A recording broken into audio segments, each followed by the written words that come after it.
Hi, this is Dr. Sumitra, pediatrician and pediatric intensivist working at Medicover Hospitals, Bangalore, Whitefield. I'm going to discuss today on hand-foot-mouth disease. What do you mean by hand-foot-mouth disease? It's similar to any other viral infection. It's caused by virus, what we call it as Coxsackie virus. And where do you get? Usually it's seen in children less than 5 years. Some children above 5 years, or even occasionally sometimes you may see in adults.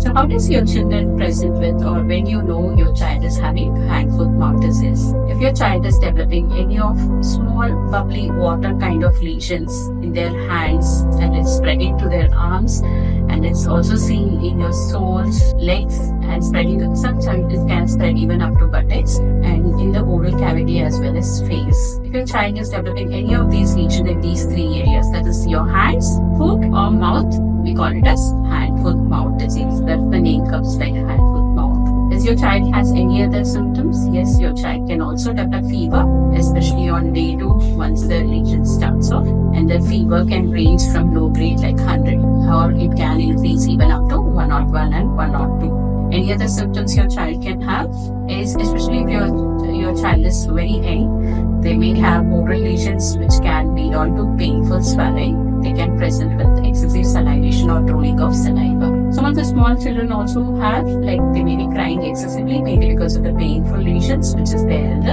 oral cavity. What the other symptoms you have to look for is very rarely small children can present with high grade temperature. They may present with the fits, or they may be present with excessive sleepiness or drowsiness, mainly because of the neurological environment, which happens in a very small percentage of children. How does that spread, hand-foot-mouth disease? Usually it is a contagious disease. The children acquire hand-foot-mouth disease mostly from their healthcare, or when in child school settings, the child is in crowded places, or in daycare settings, the easily spreads from one children to another children. How do they spread? The spread is mainly through the secretions. There could be secretions from sharing of food, through saliva, or through contact of the bubbles, the fluid which can come in contact with your children, or through breathing where respiratory secretion comes in contact with your child. How do you manage hand-foot-mouth disease at home? Most of viral infections, hand-foot-mouth disease, are self-limiting. The resolution of lesions takes around 7 to 10 days.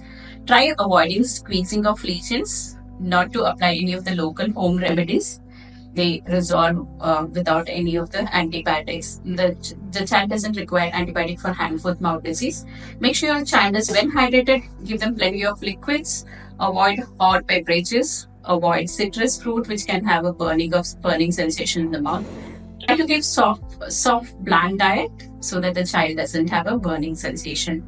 Main thing is symptomatic therapy and supportive therapy is what is required in hand-foot-mouth disease. Most of the children recover without any complications.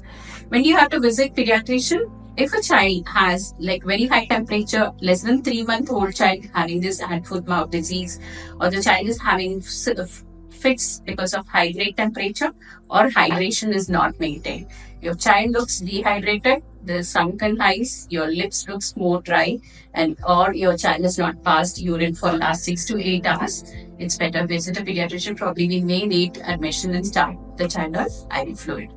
What are the other home care remedies you may have to start on? Your child may also require for a high temperature paracetamol or ibuprofen as prescribed by your pediatrician. So how do we prevent hand-foot-mouth disease? As I told, it is mainly contagious disease which can spread easily in the home, in the school setting, or in the daycare setting. It easily spreads from one child to another through secretions. So whoever is taking care of these children in these daycare settings has to make sure they hand wash while handling food, or while handling secretions, or whenever there is a diaper change. Make sure if child is having hand-foot-mouth disease not to send them to the school. It can spread easily to the other children. So if your child is getting any of the symptoms such as you have hand-foot disease, it's better if the child stays back at home. Main thing is prevention makes a lot of difference. If any of them is suffering, the secretions should be handled with care. Hand wash before touching any of the child's food or any of the preparation which is there. Thank you.